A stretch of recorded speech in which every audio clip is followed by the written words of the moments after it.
అందరికీ శుభోదయం. దివ్యమైన భవ్యమైన నిత్య నూతనమైన అత్యంత పవిత్రమైన అత్యంత సుందరమైన మన లోపల ఉన్నటువంటి ఈ దేవాలయానికి అందరికీ స్వాగతం.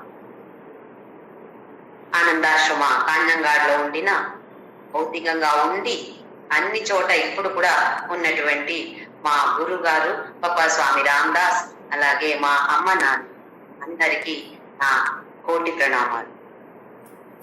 మనం ఇప్పుడు భగవద్గీతలో 13వ అధ్యాయం, ఈ అధ్యాయ ఏంటో అని తెలుసుకునే ప్రయత్నం చేస్తున్నాం. క్షేత్రజ్ఞ విభాగ యోగం. రెండే విభాగాలు ఉన్నాయి అర్జున, ఒకటి క్షేత్ర, ఇంకొకటి క్షేత్రజ్ఞ.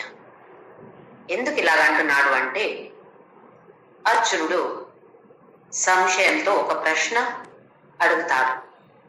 ప్రకృతి పురుష తేడా ఏంటి, అలాగే క్షేత్రజ్ఞ తేడా ఏంటి, జ్ఞాన జ్ఞేయ దీనికి తేడా ఏంటి అంటే 3 పేర్స్ గురించి అడిగాడు. ఇప్పుడు మనము క్షేత్రజ్ఞ దాని వ్యత్యాసం, దానికి తేడా ఏంటో తెలుసుకున్నాం. ఏది దేంట్లో మార్పు వస్తుందో దాన్ని ప్రకృతి అంటాము, క్షేత్ర అంటాము. దేంట్లో ఏ మార్పు రాదో దాన్ని క్షేత్రజ్ఞ అంటాము. అలాగే ఈ అధ్యాయంలో జ్ఞాన అంటే కొన్ని గుణాల గురించి భగవంతుడు వర్ణించాడు. 20 అలాంటి ఏమంటామంటే వాల్యూస్ ఆఫ్ లైఫ్ అంటాం. అది దేనికి కావాలి మనకు? అవి లేవు అంటే ఈ మోక్ష దొరికేది అసాధ్యం. మోక్ష మాత్రమే కాదు, ఈ జ్ఞానయోగ కూడా మనకు రాదు. జ్ఞానయోగ అంటే శ్రవణ మనన నిధిధ్యాసనం. శ్రవణ అంటే మనం ఈ ప్రపంచంలో ఏం గ్రహిస్తామో వినడం మాత్రమే కాదు. శ్రవణ అంటే నిజంగా చూస్తే వినడము, ఇక్కడ వినడం మాత్రమే కాదు, చదవడం. ఎలాగో మనము దేన్ని గ్రహిస్తున్నామో దానికి శ్రవణం. ఆ తర్వాత మనం దాన్ని మళ్ళీ ఆలోచించి మనకు అప్పుడు ఏమొస్తాయి? సంశయాలు వస్తాయి. అవునా, ఇలా ఉంది కదా, ఎలాగవుతుంది అని మనకు సంశయాలు వస్తాయి. సంశయం అన్ని మనకు దూరం అయిపోవాలి లేదా క్లియర్ అయిపోవాలి. ఆ తరువాత నిధిధ్యాసన, దాన్ని మనం ఎలా ఆచరించాలి. అవును, నాకు తెలుసు, ఇది అర్థమైంది, కానీ నా జీవితంలో నేను దీన్ని ఆచరించట్లేదు. ఆచరించాలంటే నేనేం చెయ్యాలి? అది మనకు చెప్తాం కదా, బ్లడ్ లోనే ఉందండి అని చెప్తాం కదా, అలా రావాలి. అది ఆటోమేటిక్ గా మనకు రావాలి. అలాంటి ప్రాక్టీస్ మనం చేస్తేనే అలా అది ఉండిపోతుంది. లేదంటే ఎవరో ఏమన్నా చెప్తే ఇమ్మీడియట్ గా రియాక్ట్ కోపం వస్తుంది. మనం ఎందుకు, నేను ఎవరు అని మనకి ఎప్పుడు వరకు తెలీదో అప్పుడు వరకు మనం ఇలాగే ఉంటాము. కామ, క్రోధ, లోభ, మోహ అవి అన్ని మనకు ఉంటాయి. దానికోసం భగవంతుడు ఇక్కడ 20 అలాంటి గుణాల గురించి చెప్పాడు. దాన్నే ఇక్కడ జ్ఞాన అంటున్నాడు. జ్ఞేయ అంటే దేని గురించి తెలుసుకోవాలో దాన్ని జ్ఞేయ అని అన్నాడు. ఇంకా వేరేమైనా జ్ఞానం నీకు ఉంది అని అనుకుంటే అర్జున, అవి అన్ని అజ్ఞానం. ఎందుకు అలాగంటున్నాడు? అర్జునుడికి కొంచెం అహంభావం ఉండింది. నాకవి తెలుసు, నాకు ఇది తెలుసు, అవి తెలుసు. ఎందుకంటే అన్ని ఆర్ట్ బాగా ట్రైనింగ్ అయింది కదా అర్జునుడికి. ఇది తెలుసు, ఇది తెలుసు అని మనకు ఒక 2-3 వెరైటీ తెలిస్తే చాలు, పెద్ద అహంకారం వచ్చేస్తుంది. వాళ్ళకేం తెలీదు, నాకు అన్ని తెలుసు. ఇంకా ఫ్రెండ్స్ లో ఆమెకేం తెలుసు, నాకే అన్ని తెలుసు అని అహంకారంతో అర్జునుడు ఉన్నాడు. కాబట్టి భగవంతుడు చెప్తున్నాడు, అవి అన్ని తెలుసు అనుకుంటున్నావు కదా అర్జున, నన్ను అడిగితే అవి అన్ని అజ్ఞానమే. జ్ఞానం అంటే ఏది తెలిస్తే మనకు ఫ్రీ, ఆ తర్వాత అన్ని దీని గురించి మనకు మోక్ష అంటే ముక్తి, ముక్తం అయిపోతాము. దేని నుంచి ముక్తం అయిపోతాము? రాగ ద్వేషం. రాగ ఉండకూడదు, ద్వేషం ఉండకూడదు, ప్రేమ ఉండాలి. రాగ అంటే అక్కడ అటాచ్మెంట్, అది ఉండకూడదు. ద్వేషం కూడా ఉండకూడదు. అవి రెండు ఉండకపోతే తరువాత ఫ్రీ. అయితే అది రావాలి మనకు అని ఆ ఉత్సాహం ఉండాలి. ఫస్ట్ ఆఫ్ ఆల్ మనకు ఉత్సాహం ఉండాలి కదా. అది ఉంటేనే మనము ముందుకు వెళ్ళగలం. అయితే ఇక్కడ ఇప్పుడు 18 శ్లోక ఒక్కసారి చూసాము, మళ్ళీ చూద్దాము. జ్యోతిషామపి జ్యోతి తమసః పరముచ్యతే జ్ఞానం జ్ఞానగమ్యం హృది సర్వస్య విష్ఠితం. జ్యోతి అంటే ఏది ఉంటే మనకు కొంచెం జ్ఞానం వస్తుంది, దీని గురించి దాని గురించి మనకు విషయాలు తెలుస్తుందో దానికి జ్యోతి అని పేరు. అంటే అక్కడ ప్రకాశం ఉంటుంది. ఆ ప్రకాశం ఉంది కాబట్టి మనకు తెలుస్తుంది, ఓహో ఇక్కడ ఈ వస్తువు ఉంది, ఇక్కడ ఈ చెట్టు ఉంది. ఎలా తెలుస్తుంది? మన చీకటి అయితే మనకు తెలుస్తుందా? ఏముంది ఏమి లేదు మనకు తెలీదు. ఆ ప్రకాశం ఆ జ్యోతి ఉంది కాబట్టి మనకు తెలుస్తుంది. అయితే ఇప్పుడు ఇంద్రియాలని చూడండి. కళ్ళుంది, కళ్ళున్నాయి, అది ఉన్నాయి కాబట్టి మనము చూడగలుగుతున్నాము. కళ్ళు లేవు అంటే చూడలేము. అలాగే చెవులు, ఇది ఉంది కాబట్టి మనకు శబ్దం ఏంటో అని తెలుస్తుంది. అక్కడ పెద్ద శబ్దం వస్తుంది, ఇక్కడ ఓ చిన్నగా సౌండ్ వస్తుంది, ఏదైనా మనకు వినపడుతుంది. అంటే ఇవి అన్ని కూడా ఒక్క విధంగా చూస్తే జ్యోతి. చెవి అనేది ఒక జ్యోతి, కళ్ళు అనేది ఒక జ్యోతి, నాలిక అనేది ఒక జ్యోతి. అది ఉంటే మనము గ్రహించగలుగుతున్నాము. వాసన ఉంటే వాసన వస్తుంది, లేదు అంటే రాదు, మనకు తెలీదు. అయితే ఈ ఇంద్రియానికి కూడా జ్యోతి అని పేరుంది. అయితే ఈ జ్యోతిషామపి జ్యోతి, అన్ని జ్యోతులు, ఎన్ని జ్యోతులు ఉన్నాయో, సూర్యుడు, చంద్రుడు, ఆ తర్వాత అగ్ని, నక్షత్రాలు, ఎన్ని రకరకాల జ్యోతులు ఉన్నాయి. అన్ని జ్యోతికి జ్యోతిషాం అపి జ్యోతి. ఇప్పుడు కళ్ళు ఒక జ్యోతి అని అన్నా, అది కళ్ళు మాత్రమే ఉంటే పని చేస్తుందా? లేదు కదా. కొన్ని మందికి చూడండి, చెవి చూడటానికి అంగ చెవులు ఉన్నాయి అని వినపడదు, చూడటానికి నాలుక ఉంది అని మాట్లాడలేరు. ఎందుకు? ఈ జ్యోతికి జ్యోతి ఇచ్చేది అంతర్జ్యోతి. ఇది ఒక ఇంద్రియ, దానికి ఒక జ్యోతి అని పేరు. కానీ ఆ ఇంద్రియ లోపల ఒక శక్తి ఉంటే, లోపల ఆ అంతర్జ్యోతి ఉంటే మాత్రమే ఈ జ్యోతి పనిచేస్తుంది, లేదు అంటే ఈ జ్యోతి పని చెయ్యదు. అందుకే జ్యోతిషా అపి జ్యోతి. ఈ అన్ని జ్యోతులకి ఒక్క జ్యోతి ఉంది, ఒక్క శక్తి ఉంది, అది ఆ తత్ జ్యోతి, అంతర్జ్యోతి. బృహదారణ్యక ఉపనిషత్తులో ఒక సంభాషణ వస్తుంది. యాజ్ఞవల్క్య పెద్ద జ్ఞాని, అలాగే రాజర్షి జనక మహారాజు గురించి మనం చాలా కథలు విన్నాము, చాలాసారి చూసాం. ఒకసారి జనక మహారాజుడు ఎప్పుడు కూడా ఈ వైశ్వానర దేవ ఆయనది పూజ చేసేవాడంట. ఆ పూజ గురించి కొన్ని ప్రశ్నలు యాజ్ఞవల్క్య గారు అడిగారు.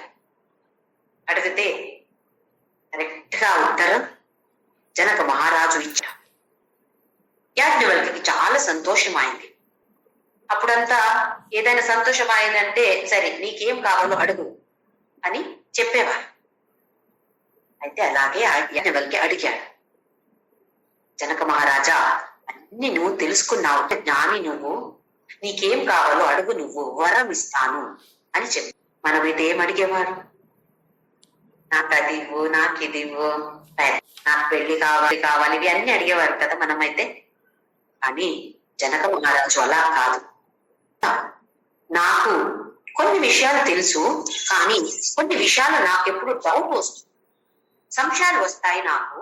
ఆ సంశయాలు వచ్చినప్పుడు ఎప్పుడెప్పుడు నాకు సంశయాలు వస్తాయో అప్పుడంతా నేను నీ దగ్గరికి వచ్చి సంశయం గురించి ప్రశ్న అడుగుతాను, దాన్ని క్లియర్ చేయగలుగుతారా?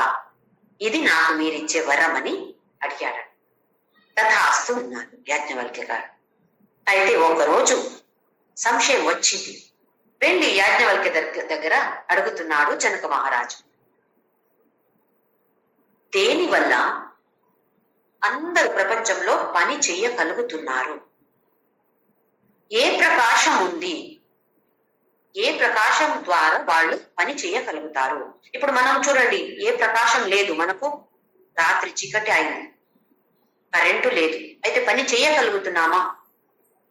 అలాగే అడుగుతున్నాడు, దేని వల్ల వీళ్ళందరూ పని చేయగలుగుతున్నారు? ఇది యాజ్ఞవల్క్య అన్నారు, సూర్యప్రకాశం, సూర్యుడు ఉన్నాడు కదా, సూర్యప్రకాశం ఉంది, ఆ ప్రకాశంలో అందరూ పని చేస్తారు. ఓహో సరే, ఆ సూర్యుడు లేడు అంటే ఎక్కడ అయింది అంటే మరి ఎలా చేస్తున్నారు అని అడిగారు. అప్పుడు యాజ్ఞవల్క్య అన్నారు, సూర్యుడు లేడు అంటే ఎప్పుడు రాత్రి, అప్పుడు చంద్రుడు ఉంటాడు కదా, ఆ ప్రకాశం, చంద్రుడికి కూడా ప్రకాశం ఉంది, ఆ ప్రకాశంలో పని చేస్తారు అందరూ. సరే, అది కూడా లేదు అంటే, చంద్రప్రకాశం కూడా లేదు అంటే, సూర్యుడు లేడు, చంద్రుడు లేడు, అమావాస్య రోజు ఏమవుతుంది రాత్రి, సూర్యుడు లేడు, చంద్రుడు లేడు, అయితే నక్షత్ర అన్నాడు, ఆ తర్వాత అగ్ని అన్నాడు. అగ్ని ఉంటుంది కదా, ఆ ప్రకాశంలో పనిచేస్తారు. అగ్ని కూడా లేదు అంటే అప్పుడు శబ్దం ఉంటుంది. అంటే మనం ఎలా చెప్తున్నాము, రాత్రి చీకటి అయితే కరెంటు లేదు అంటే నేను ఇక్కడ ఉన్నాను అని అంటున్నాము. ఎందుకు? ఎవరైనా వచ్చి వస్తున్నారు అంటే నేను ఇక్కడ ఉన్నాను అని చెప్తున్నాము కదా, అక్కడ వెళ్ళు, రైట్ వెళ్ళు, లెఫ్ట్ వెళ్ళు అని చెప్పగలుగుతాం మనము. అయితే ఆ సౌండ్ కూడా ఒక ప్రకాశం, ఇప్పుడే మాట్లాడాం కదా, ఒక జ్యోతి. సౌండ్ కూడా ఒక ప్రకాశం ఇచ్చే ఒక తత్వం అయిపోతుంది. ఓ సరే, ఇప్పుడు సూర్యుడు లేడు, చంద్రుడు లేడు, అగ్ని లేడు, ఇంకా నక్షత్రాలు లేవు, సౌండ్ కూడా లేదు, శబ్దం కూడా లేదు అంటే ఎలా పని చేస్తున్నారు అందరు? అప్పుడు యాజ్ఞవల్క్య గారు అన్నారు, అంతర్జ్యోతి, అందరి లోపల ఆ జ్యోతి ఉంది, దానికి అంతర్జ్యోతి అని పేరు. అందరూ ఈ జ్యోతి ఉంది కాబట్టి పని చెయ్యగలుగుతున్నారు.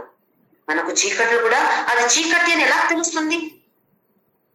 దానికి ఒక ప్రకాశం ఉండాలి కదా, తెలియాలి అంటే దానికి ఒక ప్రకాశం ఉండాలి, ఒక లోపల ఒక ఏదో వెలుగుతూ ఉండాలి, అప్పుడు తెలుస్తుంది మనకు, ఇక్కడ ఇది ఉంది, ఇక్కడ ఇది లేదు. నాకు కన్నడ లాంగ్వేజ్ రాదు, నాకు కన్నడ భాష వచ్చు, రాదు అంటే ఎలా తెలుసు? అది లోపల ఒక ప్రకాశం ఉంది, ఆ ప్రకాశం ద్వారా మనం నిర్ధారణ చేయగలుగుతున్నాము, ఇది తెలుసు, నాకు ఇది తెలీదు. చాలా మంచి సంభాషణ అది. ఆ అంతర్జ్యోతి లేదు అంటే, సూర్యుడు ఉంటే, చంద్రుడు ఉంటే, ఏ జ్యోతి ఉంటే కూడా పనికి రాదు. ఈ జ్యోతి తప్పకుండా ఉండాలి. అందుకే జ్యోతిషా అపి తత్ జ్యోతి, అలాంటి జ్యోతి అది. అది ఉంటేనే ఈ అన్ని జ్యోతిలను మనం పేరిచ్చాం కదా, సూర్యుడికి జ్యోతి ఇస్తుంది, సూర్యుడు జ్యోతి ఇస్తున్నాడు, ప్రకాశం ఇస్తున్నాడు అంటున్నాం కదా, ఎక్కడి నుంచి ఇస్తున్నాడు? ఆయనకేమి లేదు, అలాంటి శక్తియే లేదు. ఇచ్చేది ఇక్కడి నుంచి తీసుకొని ఇచ్చేది. మనం అంటాం కదా, మన దేహ, మనస్సు, బుద్ధి అన్ని పని చేస్తుందండి. ఇప్పుడు 40-50 దాకా మనం ఏమంటాము, నేను స్ట్రాంగ్ గా ఉన్నాను, మనస్సు స్ట్రాంగ్ గా ఉంది, బుద్ధి స్ట్రాంగ్ గా ఉంది, దేహ స్ట్రాంగ్ గా ఉంది.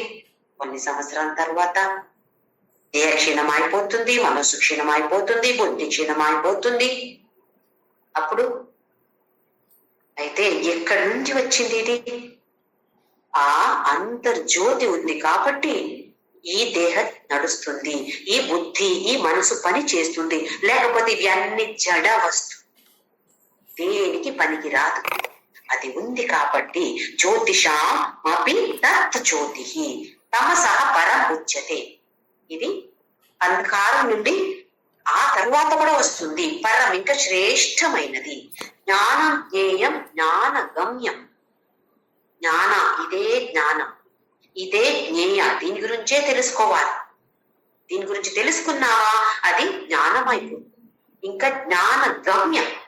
గమ్య అంటే మనకు ఎక్కడ వెళ్ళాలి, ఒక గురి ఉంటుంది కదా మనకు, ఒక గోల్ ఉంటుంది, ఎక్కడ వెళ్ళాలని ఉంది, అదే ఈ జ్యోతి, అంతర్జ్యోతి. హృది సర్వస్య విష్ఠితం, అందరి లోపల ఇది.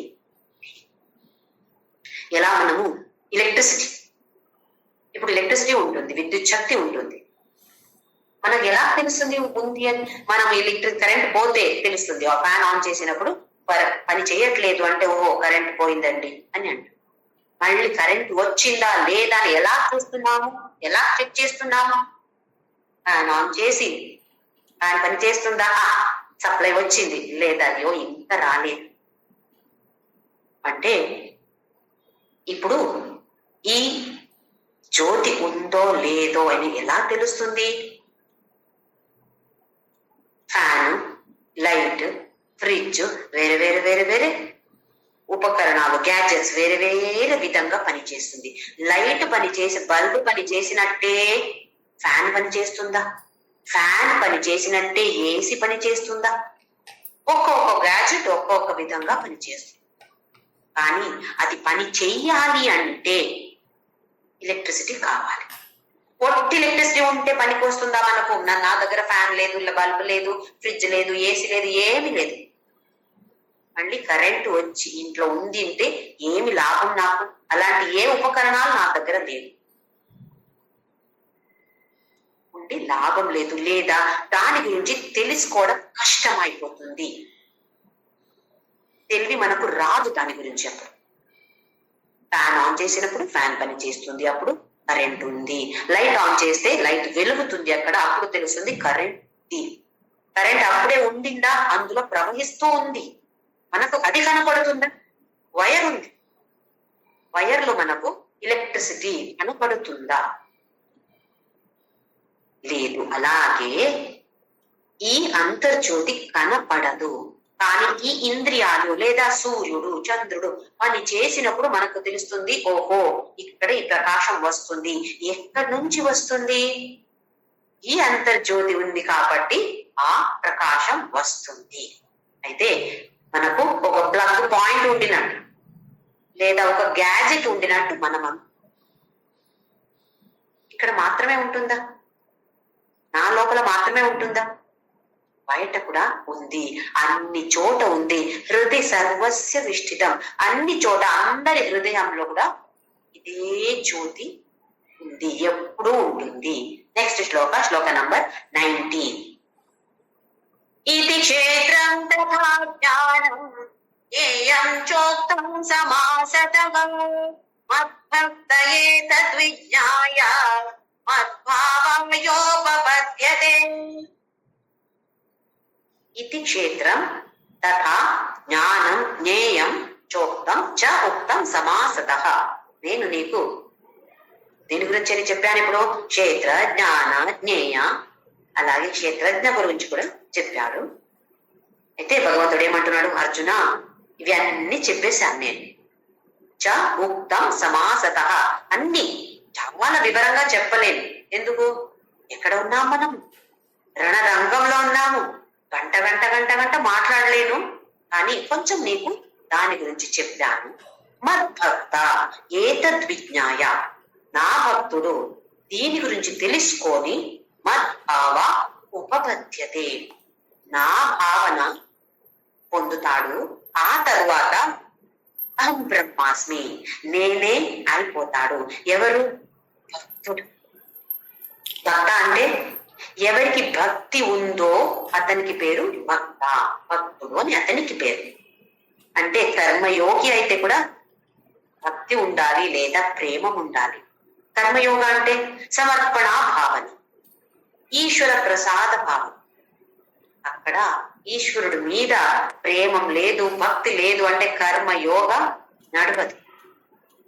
ఉపాసన యోగ, భక్తి రావాలి, మనకు భక్తి ఉండాలి.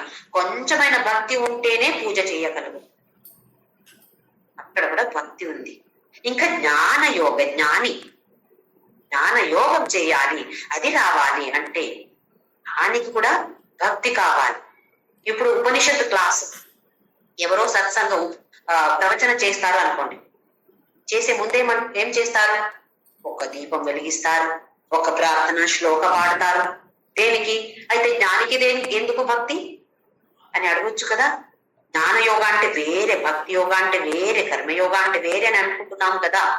అది కాదు, భక్తి కావాలి. జ్ఞానయోగి అయితే కూడా భక్తి లేదా ప్రేమం, భగవంతుడి మీద ప్రేమం లేదు అంటే జ్ఞాని కూడా అవలేడు, మోక్షం రాదు. అందుకే మద్భక్త, నా భక్తుడు దీని గురించి తెలుసుకొని, క్షేత్రజ్ఞ జ్ఞాన జ్ఞేయ దీని గురించి తెలుసుకొని మద్భావ ఉపపద్యతే, నా భావన పొందుతాడు, నా లేదా నేనే భగవంతుడే అయిపోతాడు. అహం బ్రహ్మాస్మి. అది అలాంటి తత్వ ఆయనకి ప్రాక్టికల్ గా పనికి వస్తుంది. ఇంత మంచి జగద్గురు చూడండి. ఒక మంచి టీచర్ అయితే ఏం చేస్తారు, మన స్కూల్లో చూసాం కదా.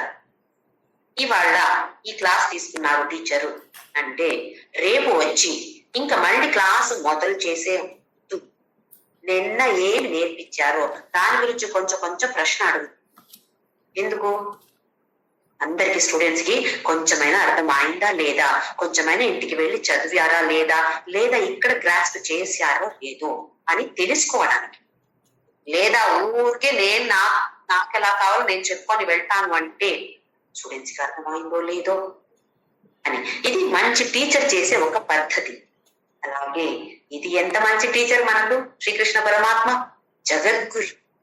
అయితే అర్జునుడి దగ్గర చెప్తున్నారు, చూడు అర్జున, దీని గురించి అని చెప్తాను నేను, తెలుసుకున్నావు కదా, విన్నావు కదా, అర్థమైంది కదా.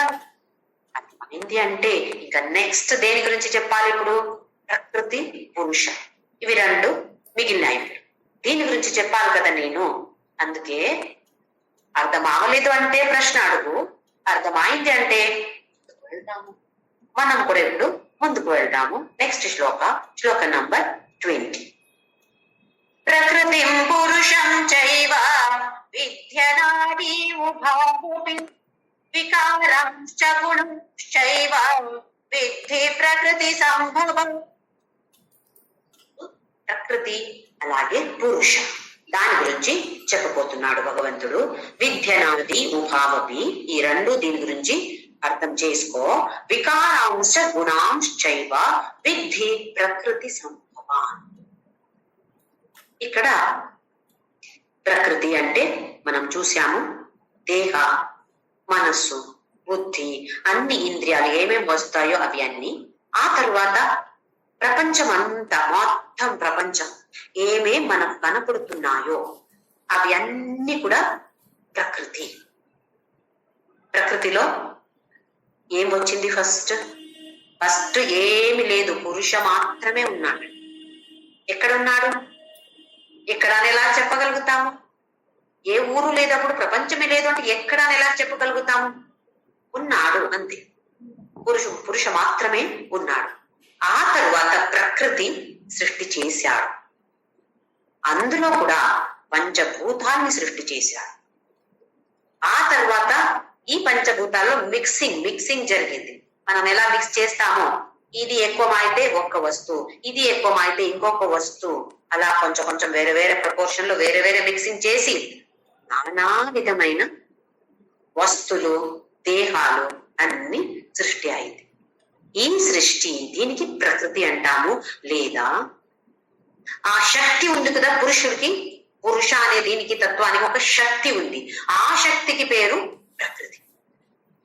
మనం ఎలా మనకు అమ్మ నాన్న ఉన్నారో అలాగే అమ్మ అనేది ప్రకృతి, నాన్న అనేది పురుష. ఇక్కడ పురుష అంటే బ్రహ్మ అని చెప్తే, ప్రకృతికి పేరు మాయా. బ్రహ్మ ప్లస్ మాయా అంటే ఈశ్వర, పరమేశ్వర లేదా పరబ్రహ్మ. పురుష ప్లస్ ప్రకృతి అంటే అన్ని వచ్చినట్టే. ఎవరది? ఈశ్వర, పరమేశ్వర. పురుష నుండి ప్రకృతి కూడా వచ్చింది కాబట్టి పురుష అంటే కూడా మనము పరమేశ్వర అనొచ్చు. కానీ ఇక్కడ పురుష ప్రకృతికి మనము తేడా చూస్తున్నాము కాబట్టి పురుష ప్లస్ ప్రకృతి, బ్రహ్మ ప్లస్ మాయ. ప్రకృతి అంటే మాయ, బ్రహ్మ అంటే ఆ పురుష. ఇక్కడ భగవంతుడు ఏం చెప్తున్నాడు అంటే వికారాంశ గుణాంశైవ విద్ధి ప్రకృతి సంభవాన్. అన్ని రకరకాలైన వికారాలు. వికారం అంటే మార్పులు. ఏమేం మార్పులు వస్తున్నాయి మన దేహానికి, ఎన్ని మార్పులు వస్తున్నాయి చూడండి. పుట్టినప్పుడు ఎలా ఉన్నాము, ఇప్పుడు చూడండి చిన్న పిల్లలు చూస్తే పుట్టంగానే చూసాము అంటే ఇంకొక సంవత్సరం తర్వాత చూస్తే అమ్మో ఎంత మారిపోయాడు బాబు అని అంటాం కదా. ఆ తర్వాత ఇంకా ఒక 10 సంవత్సరం నేను అసలు చూడలేదు. ఒక టీనేజ్ కి వచ్చే అబ్బాయిని చూస్తున్నాను ఇప్పుడు, అమ్మో అసలు గుర్తుపట్టలేము.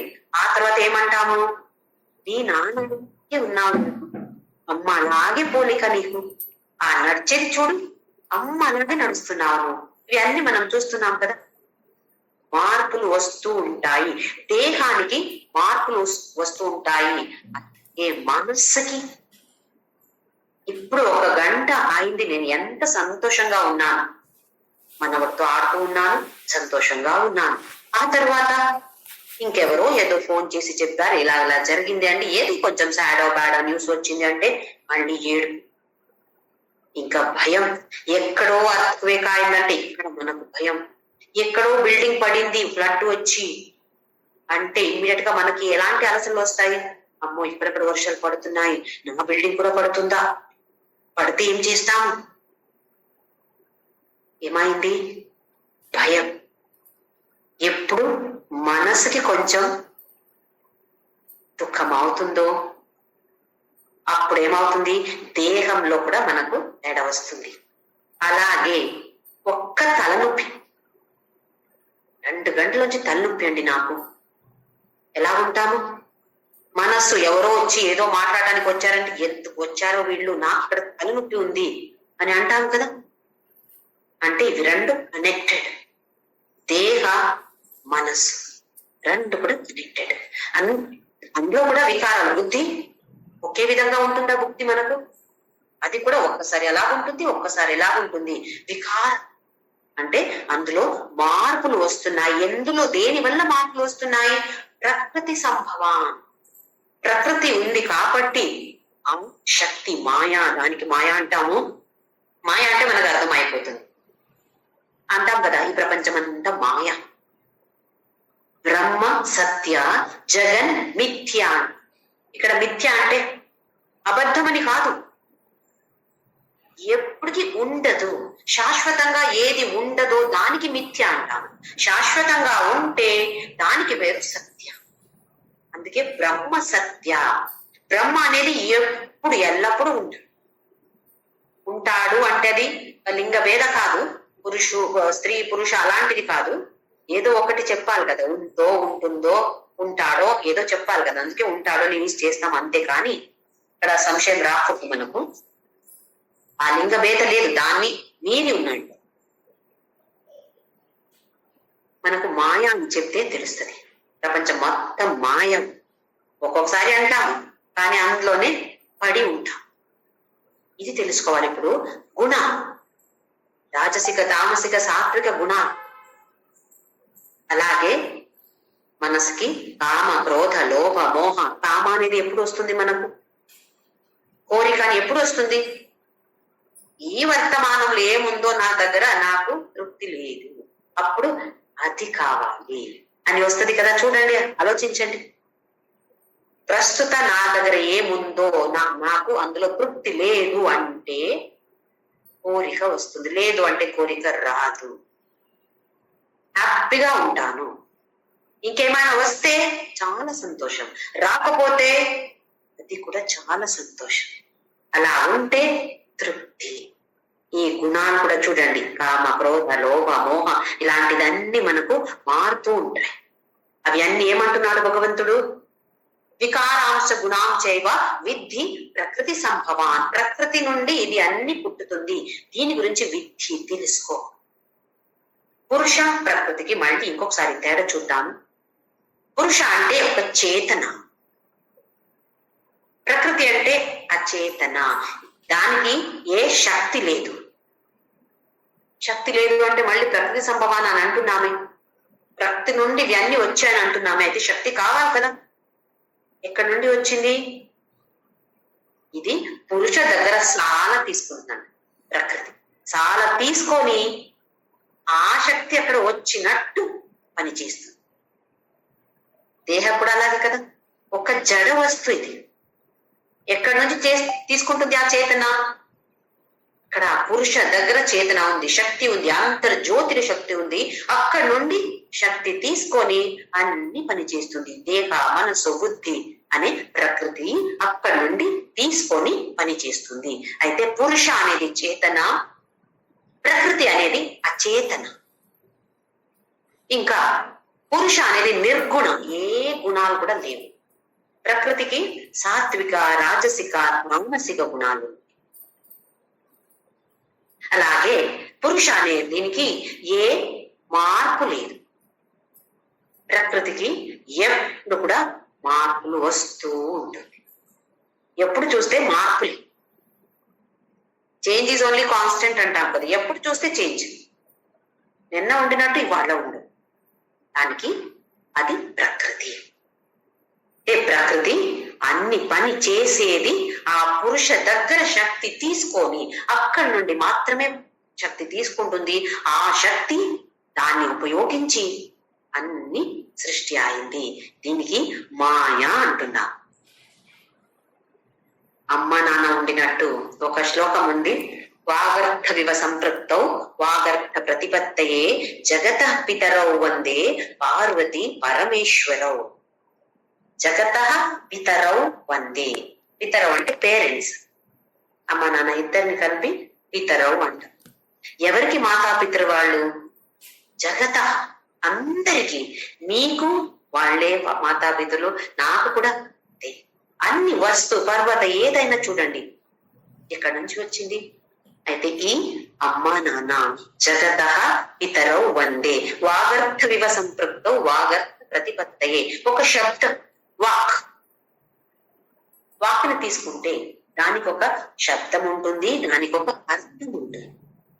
ఒకరు శబ్దం అయితే ఇంకొకరు అర్థం లేదు. ఏదో ఒక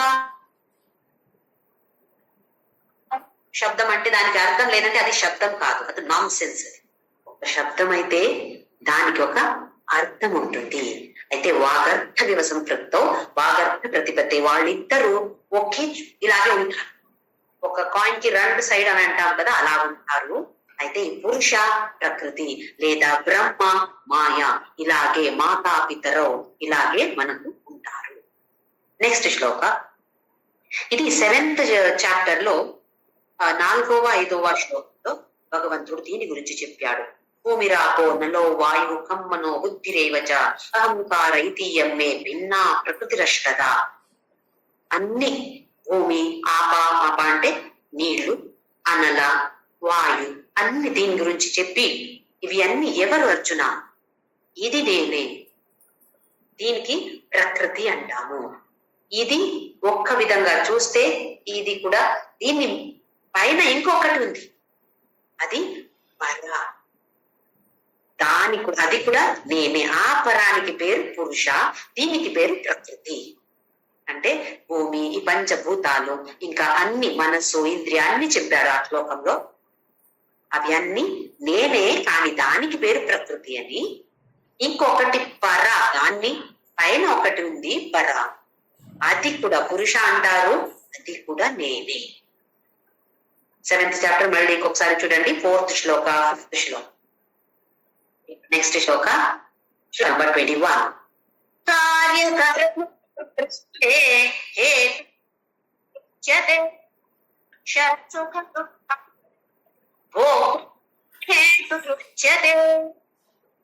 మళ్ళీ దాని నుంచి చెప్తున్నాడు.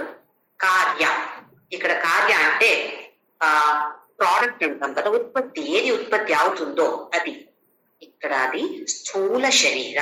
కార్య అంటే స్థూల శరీర, గ్రాస్ బాడీ, మన దేహం ఉంది కదా, లేదో ఏదో వస్తు రూపంలో ఉంది, అది కార్య. అంటే ఇక్కడ సూక్ష్మ శరీరం. సూక్ష్మ శరీరానికి పేరు కరణ. కార్య కరణ కర్తృత్వే హేతువు దానికి ఎవరు కారణం?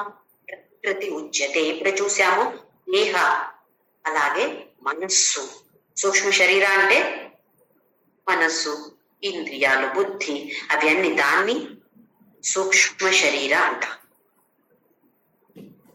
సూక్ష్మ శరీర కరణ, అలాగే స్థూల శరీర గ్రాస్ బాడీ, దీనికి పేరు కార్య. దీని కర్తృత్వే, అది రావాలంటే ఎవరు కారణం? ప్రకృతి ఉచ్యతే. దీనికి కారణం ప్రకృతి అని అంటున్నారు. ఎవరో ప్రశ్న అడిగారు, అప్పుడప్పుడు భగవంతుడు అంటున్నాడు వాళ్ళు చెప్తున్నారు, వీళ్ళు చెప్తున్నారు, నేను చెప్తున్నాను ఎందుకు చెప్పట్లేదు?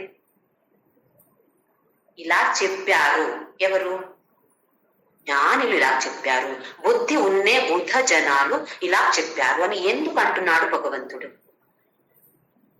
అక్కడ అహంకారం అనేదే లేదు. అర్జున నేను చెప్తున్నాను విను, ఇదే కరెక్ట్. మనమైతే ఎలా చెప్తాము? నేను అక్కడ చదివాను, నాకు తెలుసు, ఇదే కరెక్ట్ అని ఆర్గ్యుమెంట్ చేస్తాం కదా. నేను చెప్పిందే కరెక్ట్. భగవంతుడు ఎక్కడ కూడా ఎప్పుడు కూడా అలా చెప్పట్లేదు. నేను చెప్పిందే కరెక్ట్ అని చెప్పట్లేదు. ఇంకా 18th చాప్టర్ లో ఇవన్నీ వివరంగా చెప్పేసి తరువాత కూడా అర్జున ఇవన్నీ చెప్పాను, కానీ నువ్వేమనుకుంటున్నావో, నీకెలాంటి భావన వస్తుందో, ఎలాంటి ఆలోచన వస్తుందో దాన్ని బట్టి నువ్వు నిర్ధారం తీసుకో. నేను చెప్పినట్టే చెయ్యాలి అని నేను చెప్పను. చూడండి, అసలు కొంచెం కూడా అహంకారం అనేది లేదు. నేనే పరమాత్ముడు, నేను చెప్పినట్టు నువ్వు విను అని లేదు. అందుకేమంటున్నాడు? కార్యకరణ కర్తృత్వే హేతువు ప్రకృతి ఉచ్యతే. ఇలా చెప్తున్నారు. ఎవరు చెప్తున్నారు?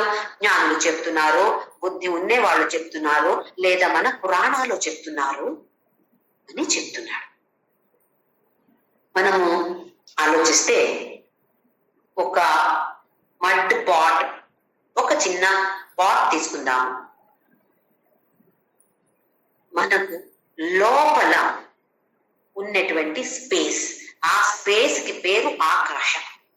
ఆకాశ అంటే మనకి పైకి కనపడుతుంది కదా, అది మాత్రమే కాదు, దానికి ఆకాశాన్ని పేరు పెట్టాము. కానీ నిజంగా చూస్తే ఏ స్పేస్ ఉంది? ఇప్పుడు ఒక గ్లాస్ తీసుకుంటే, ఒక గిన్నె తీసుకుంటే, దాని లోపల మనం ఆ స్పేస్ కనపడుతుంది, దానికి కూడా ఆకాశ పేరు. బయట ఇప్పుడు నాకు మీ మధ్య స్పేస్ ఉంది, దానికి పేరు ఆకాశం. ఇప్పుడు ఈ 2 ఫింగర్స్ మధ్యలో స్పేస్ ఉంది, దానికి పేరు ఆకాశం. అయితే మనం చూడండి, ఇప్పుడు ఒక గిన్నె తీసుకుంటే మనకి ఏం కావాలి? నిజంగా చూస్తే గిన్నె కాదు,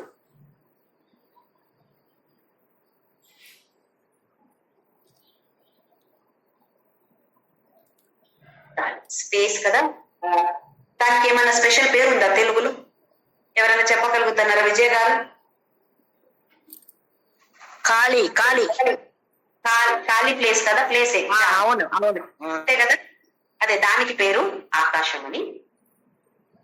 గ్లాస్ కాదు మనకు ఇంపార్టెంట్, అక్కడ లోపల ఉన్నటువంటి స్పేస్ మనకు ఇంపార్టెంట్. అది పెద్దగా ఉంటే చాలా జ్యూసో నీళ్ళో ఏదో పోయగలుగుతాము, లేదు అంటే చిన్నది. అంతే కదా. అయితే మళ్ళీ ఆలోచించండి, మనకు ఏం కావాలి? గ్లాస్ కి ఎంత వాల్యూ ఇస్తున్నామని, అది అలాగ ఉండాలి, ఇలాగ ఉండాలి, ఆ డిజైన్ ఉండాలి, ఈ కలర్ ఉండాలి, ఇంత పెద్దగా ఉండాలి, అవి అన్ని ఇస్తున్నాము. కానీ నిజంగా చూస్తే మనకు కావాల్సింది లోపల ఎంత స్పేస్ ఉందో, ఆకాశం ఎంత ఉందో, అది ఇంపార్టెంట్. ఇప్పుడు ఇది మట్టిది అనుకోండి, మనం ఫస్ట్ ఏమంటాము? ఓహో, ఈ గిన్నె లోపల, ఈ పాట్ లోపల ఆకాశం ఉంది. అవును, తెలిసింది. కొంచెం ముందుకు వెళితే తరువాత ఏమంటాము? ఓహో, దీని బయట ఏముంది? ఇది కూడా ఆకాశమే. ఈ పాట్ బయట ఏముంది? అది కూడా ఆకాశమే తెలిసింది. ఆ తర్వాత చూస్తే ఈ గిన్నె ఎక్కడ ఉంది? ఈ పాట్ ఎక్కడ ఉంది? ఆకాశంలోనే ఉంది. ఫస్ట్ మనం అనుకుంటున్నాము ఆకాశం ఈ పాట్ లోపల ఉంది. కొంచెం తెలివి వచ్చిన తరువాత ఈ ఆకాశం అనేది ఈ పాట్లో మాత్రమే కాదు బయట కూడా ఉంది. ఆ తర్వాత చూస్తే ఈ పాట్ అనేది ఎక్కడ ఉంది? ఆకాశంలోనే ఉంది. ఇది మనకు తెలుస్తుంది. అలాగే ఒక ఇల్లు కట్టే ముందు వెళ్ళి చూస్తే ఏముంది? ఖాళీ జాగా, ఆకాశం ఉంది. భూమి గురించి మనం తీసేద్దాం. ఇప్పుడు ఆ ఐడియా తీసేద్దాము. ఫౌండేషన్ భూమిలో ఉంటుంది, ఆ తర్వాత ఎక్కడ వస్తుంది? ఆకాశంలో కదా. అయితే పెద్ద ఇల్లు కట్టామనుకోండి, చాలా చూడడానికి ఎంత అందంగా ఉంది. మనకు నిజంగా చూస్తే ఏమి కావాలి? దాని లోపల స్పేస్. ఈ బిల్డింగ్ ఇంపార్టెంట్ కాదు. మనం బిల్డింగ్ లోపల పెద్ద మంచి బిల్డింగ్ కట్టాను నేను అనుకోండి, పెద్దగా ఇంత లావుగా గోడ కట్టాను, లోపల స్పేస్ ఎంత ఉంది? ఎంతే ఉంది. ఏం లాభమైంది? గోడ పెద్దగా కడుతుంది. అప్పుడు మనకు తెలుస్తుంది, ఓహో గోడ అవును కరెక్ట్, మనకు రక్షణ కోసం కావాలి. కానీ నిజంగా చూస్తే మనకి ఇంపార్టెంట్ ఏది? ఇందులో లోపల ఎంత ఆకాశం ఉందో అది మనకు ఇంపార్టెంట్. ఈ బిల్డింగ్ తీసేస్తే ఏమవుతుంది? స్పేస్ ఎక్కడన్నా పోతుందా? ఆకాశం అక్కడే ఉంది, దాని మీద కట్టాం. ఆకాశం ఉంది, దాని మీద కట్టాం మనం. ఇందులో ఆకాశం ఎందుకు ఉపయోగిస్తున్నాము అంటే, పంచభూతాలలో ఆకాశం అనేది అత్యంత సూక్ష్మమైనది. అయితే ఈ పురుష అనేది ఇంకా సూక్ష్మం. ఆకాశ కింద సూక్ష్మమైనది ఈ పురుష. అన్ని చోట, ఇప్పుడు ఆకాశం అనేది అన్ని చోట ఉంది. గాలి ఉండకపోవచ్చు, అగ్ని ఉండకపోవచ్చు, నీళ్లు ఉండకపోవచ్చు, పృథ్వీ ఉండకపోవచ్చు, కానీ ఆకాశం అనేది అన్ని చోట ఉంది. ఆకాశం అనేది పంచభూతాల్లో అత్యంత సూక్ష్మమైనది.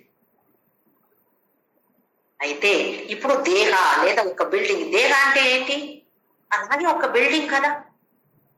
బయట చూడటానికి ఆహా ఎంత మంచి కలర్ అండి, ఎంత మంచి జుట్టు అండి, కళ్ళు చూడండి ఎంత మంచిగా అట్రాక్టివ్ గా ఉంది, కరెక్టే. లోపల ఏముంది? ఏది మనకి ఇంపార్టెంట్? బయటది కాదు, లోపల. ఈ బయటది ఒక రక్షణ కోసం ఉంది అంతే.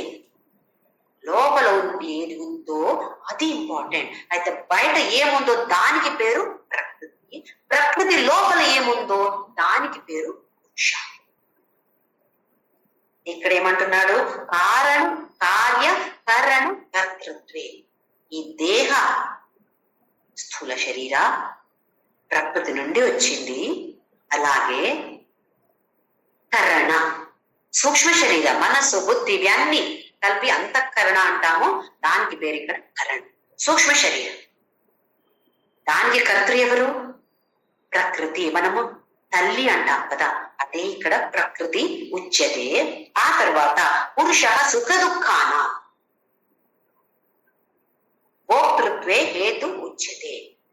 ఈ సుఖ దుఃఖాన్ని మనం అనుభవిస్తున్నాం కదా, దానికి ఎవరు కారణం? దానికి కారణం పురుష.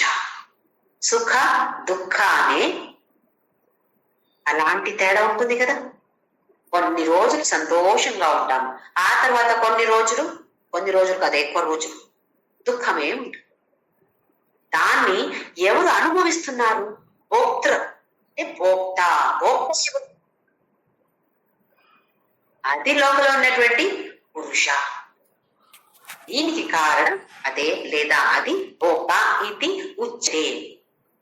ఇలా అంటున్నాడు అని భగవంతుడు ఇక్కడ మనకు చెప్తున్నాడు. బయట ఏముంటుందో దానికి ప్రకృతి అంటాము, దాని లోపల. అయితే లోపల ఒక ఇంద్రియ లేదా ఒక ఆర్గన్ గా ఉన్న ఒక అంగం ఉందా? బ్రెయిన్ అయితే ఒక అంగం, హృదయం అయితే ఒక అంగం.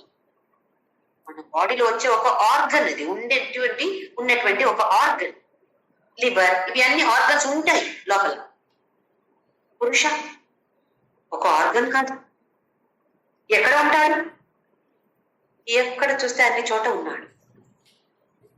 బయట చూస్తే బయట ఉన్నాడు, లోపల ఉన్నాడు, బయట ఉన్నాడు. అలాగే నా దేహం అనేది ఎక్కడ ఉంది? పురుష ఉన్నాడు కదా, అక్కడే ఉంది. మనం సినిమా థియేటర్ వెళ్తే, ఇది చాలాసారి ఉదాహరణ చూసాము, మళ్ళీ చెప్తాను. సినిమా థియేటర్ వెళ్తే ఒక వైట్ గోడ ఉంటుంది, దాని మీద ఈ సినిమాని చూపిస్తున్నారు. ఇప్పుడు ఆ సినిమాలో పెద్ద ఫ్లడ్ వచ్చింది. ఏమవుతుంది? గోడకేమన్నా అయిందా? ఎక్కడ చూస్తున్నాము? గోడ మీదనే అది ఉంది, గోడ మీదనే చూస్తున్నాము. గోడకేమీ అవ్వదు. అలాగే మనము సినిమా చూసినప్పుడు మనం ఏం చేస్తున్నాము? హీరో లేదా హీరోయిన్ నేనే అని ఒక భావన. ఆ హీరోయిన్కి ఏదో మంచిదైతే మనకు కూడా చాలా సంతోషం ఇక్కడ కూర్చొని. లేదా విలన్ వచ్చి ఏదో చేస్తున్నాడు అంటే మనకే అయినట్టు. అది చాలా మంది ఏడుస్తారు కదా అక్కడ కూర్చొని. మనకే అయినట్టు మనం ఏడుస్తున్నాం. ఎందుకు? మనకు అయిందా? అలాంటి ఒక్క ఫీలింగ్, అది అలాంటి ఒక్క అనుభవం. నాకే అయినట్టు. నిజంగా ఏమవుతుంది అక్కడ? అది ఒక రికార్డెడ్, అంతే కదా. ఆ గోడకి ఏమీ అవ్వదు. ఎక్కడ నడుస్తుంది? మనం ఎక్కడ చూస్తున్నాము దాన్ని? ఆ గోడ మీద. అయితే ఈ ప్రపంచం కూడా అంతే, మొత్తం అలాగే ఉంది, అక్కడ కనపడుతుంది. అయితే మనము గోడ గురించి మనకు ఆలోచన వస్తుందా? సినిమా చూసినప్పుడు గోడ వెనక ఉంది అని ఒక్క ఆలోచన వస్తుందా? ఒక్కసారైనా మనకు ఆలోచన వస్తుందా? రాదు. ఎందుకు? ఆ సినిమాలో మనము పడ్డాం. అలాగే ఈ ప్రపంచం మొత్తం ఉండేది ఆధారం ఎవరు? ఈ పురుషుడు. కానీ ఈ ప్రకృతి, ఈ మాయ ఎలా ఉంది అంటే మనము దీంట్లోనే పడి ఉన్నాం. దానిపైన వేరే ఒక గోడ ఉంది, వేరే ఒక ఆధారం ఉంది అని ఆలోచించట్లేదు. నిజంగా చూస్తే దాని గురించి ఆలోచించాలి, ఆ పురుష గురించి ఆలోచించాలి. కానీ మనము ఈ ప్రపంచం గురించి మనము ఆలోచిస్తున్నాము. దానిపైన ఒకటి ఉంది అని కూడా మనకు తెలియట్లేదు. నెక్స్ట్ శ్లోక నంబర్ 22. పురుష ప్రకృతి స్థోయి ఉంటే ప్రకృతి జాన్గుడు సదసత్యోని జన్సు. ఎక్కడ ఉంటాడంటే ఈ పురుష? ప్రకృతి స్థ, ప్రకృతిలోనే ఉంటాడు. అయితే ప్రకృతి అవసరం, ఈ దేహం అనేది అవసరం, ప్రపంచం అనేది అవసరం. లేదు అంటే పురుష గురించి మనకి ఎలా తెలుస్తుంది? కరెంట్ ఉందో లేదా అని చూడటానికి మనం ఫ్యానో లైటో ఆన్ చేస్తాం. ఊరికే కరెంట్ ఉంది అంటే మనకు ఏ పనికి రాదు. దీనికి అలాంటి ఉపకరణలు కావాలి, అది ఉంటేనే మనకు పనికి వస్తుంది. అలాగే ఊరికే పురుష ఉంటే ఏం లాభం? అయితే ప్రకృతి కావాలి, ప్రకృతిలోనే ఉంటాడు. ప్రకృతి స్థోయి ఉంటే ప్రకృతి జాన్ గుణ, అన్ని గుణాలు వచ్చేది ప్రకృతి జా. జా అంటే పుట్టేది. ఎక్కడి నుంచి పుడుతుంది? ప్రకృతి నుండి అన్ని గుణాలు పుడుతున్నాయి. కానీ భోక్త ఎవరు? అది పురుష. పురుష అనేది ఈ ప్రకృతి లోపల ఉండి ప్రకృతిలో నుండి వచ్చే గుణాలన్నీ భోక్త, దాన్ని అనుభవిస్తాడు. కారణం గుణ సంగోస్య సత్ అసత్ యోని జన్మసు. సదసత్ యోని జన్మసు అంటే సత్ అసత్. ఇప్పుడు మనము ఇంకా మంచి జన్మాల్లో పుట్టొచ్చు, లేదా ఇంకా నీచ యోనిలో కూడా పుట్టొచ్చు. దానికి ఏది కారణం అంటున్నాడు భగవంతుడు ఇక్కడ? గుణ సంగ. సంగ అంటే వ్యామోహం లేదా అటాచ్మెంట్. దేనికి అటాచ్మెంట్? గుణ. ఈ గుణానికి మనము అటాచ్ అయిపోయాం. అంటే ఈ దేహ ప్రకృతి నుండి వచ్చిన ఈ దేహానికి, ఈ మనసుకి, ఈ బుద్ధికి అటాచ్ అయిపోయాం. ఓహో, నాకు భగవద్గీత తెలుసు. ఇది ఒక వ్యామోహం, అహంకారంతో వచ్చిన ఒక వ్యామోహం. ఏదైనా దేహ మీద ఎక్కువ అభిమానం ఉంటే, అన్ని గుణాల మీద అభిమానం ఉండినట్టు వ్యామోహం ఉండినట్టు. అందుకే భగవంతుడు ఇక్కడ మనకు మంచి ట్రైనింగ్ ఇస్తున్నాడు. వేరే వేరే శ్లోకంలో ఏం చెప్తున్నాడు? చెప్పే తత్వం ఒక్కటి, అర్జున నువ్వు ఈ దేహం కాదు. నువ్వు అనుకుంటున్నావు నువ్వు ఇదే దేహం అని నువ్వు అనుకుంటున్నావు, కానీ తప్పు అర్జునాది. నువ్వు ఈ దేహం కాదు. దేహం లోపల ఉన్నటువంటి, బయట ఉన్నటువంటి, అన్ని చోట ఉన్నటువంటి పురుష అనేది నువ్వు. అది పరబ్రహ్మ. ఎప్పుడు దీన్ని మర్చిపోయి ఈ లోకమే నేను, లోకంలో నేను ఉన్నాను, ఈ దేహం అనేది నేను, ఈ మనస్సు అనేది నేను, ఈ బుద్ధి అనేది నేను అని ఒక అటాచ్మెంట్ పెట్టుకున్నావు, ఇది గుణ సంగ. దీనికి గుణ సంగ అని పేరు. సంగ అంటే అటాచ్మెంట్. దాని వల్ల ఏమవుతుందంట? దాని కారణం ఇది కారణం అయిపోతుంది. దేనికి? సత్ అసత్ యోని జన్మసు. మళ్ళీ మళ్ళీ పుట్టుతున్నాను. మంచి జన్మం రావచ్చు, నీచ జన్మం కూడా రావచ్చు. కానీ పుట్టాలి అంటే కారణం ఏంటి? గుణ సంగ. అందుకే భగవంతుడు అంటున్నాడు సత్ సంగ చెయ్యండి. సత్ సంగ అంటే అటాచ్మెంట్ ఉండాలి. దేనికి? సత్.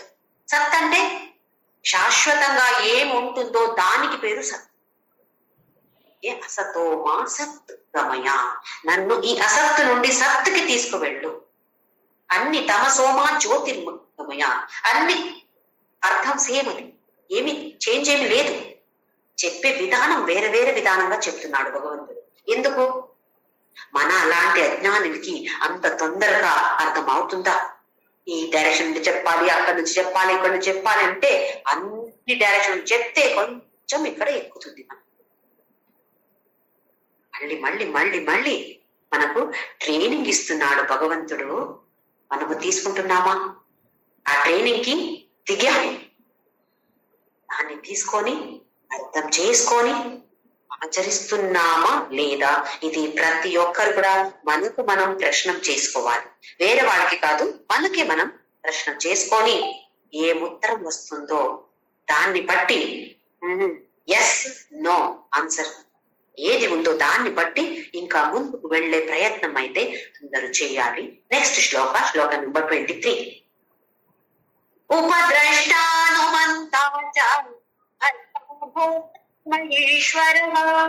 పరమాత్మేతి చాప్యుక్తో దేహేస్మిన్ పురుషః పరః.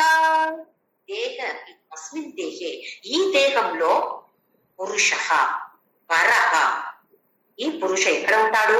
ఈ దేహంలోనే ఉంటాడు. ఎలా ఉంటాడు? పర. పర అంటే శ్రేష్ఠ. ఇక్కడ శ్రేష్ఠ అంటే రాగ ద్వేష అన్ని దీని నుండి ముక్తమైపోయాడు. ఏమి లేదు. రాగ అంటే అటాచ్మెంట్, ద్వేష అంటే ఇంకో ఒక టైప్ అటాచ్మెంట్. చూడండి, ఎవరినైనా మనం ద్వేషిస్తున్నామంటే వాళ్ళ గురించి ఆలోచన. అది కూడా ఒక్క విధంగా చూస్తే అది అటాచ్మెంట్. ఆ రాగ ద్వేష అనేది రెండు కూడా ఉండకూడదు. అలాంటి పురుష, ఎవరికి ఈ రాగ ద్వేష లేదో దానికి పేరు పురుష. అలాగే వేరే వేరే విధంగా చెప్తున్నాడు. ఉపద్రష్ట. ఉప అంటే దగ్గర, ఉపవాస అంటాం కదా. ఉపద్రష్ట దగ్గర ఉండి సాక్షి భావంతో ఉంటాడు. మనం చాలాసారి చెప్తాము, మనం ఏమైనా చేసి ఎవరైనా దాని గురించి ఏం చెప్పలేదంటే వాళ్ళు తప్పు అంటున్నారంటే పర్లేదండి, ఆ భగవంతుడు చూసుకుంటున్నాడు, భగవంతుడు సాక్షిగా ఉన్నాడు. మనస్సాక్షిగా, అందరు సాక్షిగా నేను చెప్తున్నాను. ఏంటది? ఉపద్రష్ట లోపల ఉండి కళ్ళు లేవు, చెవులు లేవు, ఏమి లేవు, కానీ సాక్షిగా అన్ని చూస్తున్నాడు, అన్ని వింటున్నాడు. ఉపద్రష్ట. అలాగే అనుమంత. హనుమంత కాదు, అనుమంత. అనుమతి ఇచ్చేవాడు. ఏదైనా చెయ్యండి, వద్దు అని చెప్పట్లేదు. ఎందుకు? ఆయనకి మంచిది చెడ్డది అని తేడా లేదు. మనకిప్పుడు వాహనం తీసుకువెళ్తే వాహనంలో ఇంధనం కావాలి, పెట్రోల్ డీజిల్ కావాలి. పెట్రోల్ ఉంటుంది, అది ఉంటేనే మనము ఈ బండి తీసుకువెళ్ళగలుగుతాము. కానీ ఆ పెట్రోల్ నువ్వు రైట్ కి వెళ్ళొద్దు, లెఫ్ట్ కి వెళ్ళొద్దు, స్ట్రైట్ వెళ్ళు, ఇక్కడ అలా వెళ్ళు, ఇక్కడ స్లోగా వెళ్ళు, ఇక్కడ ఫాస్ట్ గా వెళ్ళదు మనకు చెప్తుందా? ఏం చేస్తుంది? అక్కడ ఊరికే ఉంటుంది, ఏమి చెయ్యదు. కానీ అది ఉండాలి. ఏ పని చేయట్లేదు కానీ ఊరికే ఉంటుంది.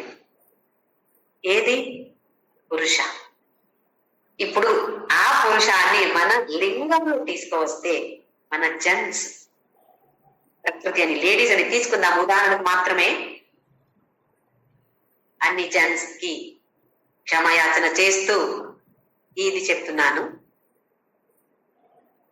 ఎలా ఉంటారు జెంట్స్?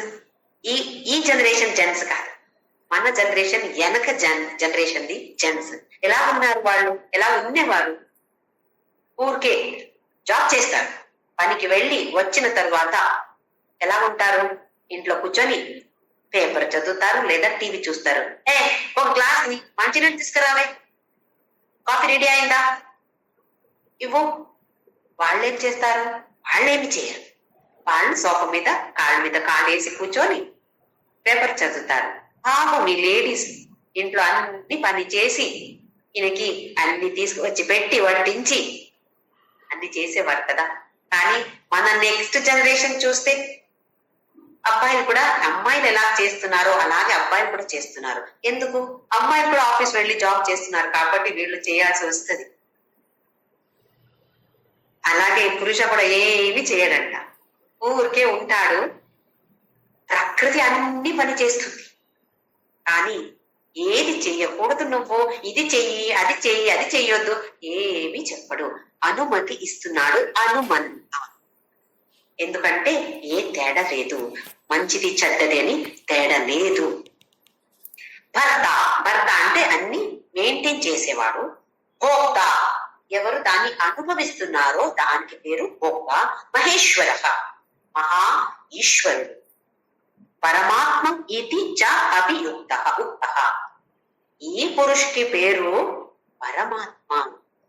ఎక్కడ ఉంటాడు? దేహేస్మిన్ పురుష పరః. ఎవరికి ఇలాంటి పేరు ఇచ్చారు? ఆ పురుష అనే తత్వానికి. ఇవి అన్ని గుణాలు లేవు కానీ మనకు వర్ణన చేస్తే కొంచెం ఏదో వర్ణన ఇస్తే కదా మనకు అర్థం అవుతుంది. అందుకే భగవంతుడు ఇలా ఇలా వేరే వేరే వేరే వేరే విధంగా వర్ణన చేసి ఏదైనా చెప్తే బుర్రకి ఎక్కుతుందా అని ఇలాంటి ఒక ట్రైనింగ్. ఎంత మంచి ట్రైనర్ చూడండి. ఇది చెప్తే అర్థమైందా? లేదు, అర్థం అవ్వలేదు. సరే, ఇంకొక విధంగా చెప్పి చూస్తాను అర్జున. నీకు ఇలా చెప్తే నీకు అర్థమవుతుందా? కొంచెం అర్థమైంది అంటే మళ్ళీ దాంట్లో ముందుకు వెళ్దాం. అది చూస్తాను, నేను చెప్పి చూస్తాను. ఎలాగైనా బుర్రకి ఎక్కితే చాలు. ఇలా ఈ దృష్టియో ఆ దృష్టియో బుర్రకి ఎక్కితే చాలు. ఇలాంటి ఒక ట్రైనింగ్ మనకందరకు భగవంతుడు ఎంత మంచిగా ఇస్తున్నాడు. ఆ ట్రైనింగ్ మనం జాయిన్ అయ్యాలి. ఆ కోర్స్ లో మనం అందరు ఇప్పుడు జాయిన్ అయ్యి ఆ పని అయింది. అప్లికేషన్ ఫామ్ ఇచ్చేసి అవును మీరు అందరూ ఉండొచ్చు చెయ్యొచ్చు అని భగవంతుడు మనకు ఆ పర్మిషన్ ఇచ్చేశాడు. ఇప్పుడు ఇందులో దిగాము. నేర్చుకుంటున్నామా లేదా, దాని గురించి ఆలోచిస్తున్నామా లేదా. మనకు గృహస్థాశ్రమంలో ఉండినప్పుడు వేరే వేరే చాలా డ్యూటీస్, చాలా కర్తవ్యాలు ఉంటాయి. కానీ ఆ కర్తవ్యం చెయ్యాలి. చేస్తూ చేస్తూ భగవంతుడి గురించి కొంచెమైనా ఆలోచన వస్తుందా? ఓహో ఇది కూడా భగవంతుడే, అది కూడా భగవంతుడే అని కొంచెమైనా మనకు ఆలోచన వస్తుందా లేదా, ఇది ప్రశ్న చేసుకో అని భగవంతుడు ఇప్పుడే చెప్పాడు. దీని గురించి చెప్పానంటే నీకు అర్థమైందా లేదా, అర్థం అవ్వలేదు అంటే అర్థం చేసుకో అర్జున. మళ్ళీ మళ్ళీ దాని గురించి ఆలోచించి అర్థం చేసుకో అని ఎలా భగవంతుడు చెప్పాడో అర్జునుడికి, అలాగే మనకందరికి కూడా అలాగే చెప్తున్నాడు. అయితే దాన్ని కొంచెమైనా శ్రద్ధతో ఫాలో అవ్వాలి మనమందరు కూడా. నామస్మరణ అయితే ఏమి మనకు ఉంటుందో లేదో నామస్మరణ అయితే చేయగలుగుతాము. మనస్సు అక్కడ ఉందో లేదో అయితే కూడా మన నామస్మరణ చేయగలుగుతాము. కానీ రోజు కొంచెం సేపు అయినా అందులో మనస్సు పెట్టి దృష్టి పెట్టి నామస్మరణ అయితే అందరూ కూడా చేద్దాం. ఓం శ్రీరామ్ జయ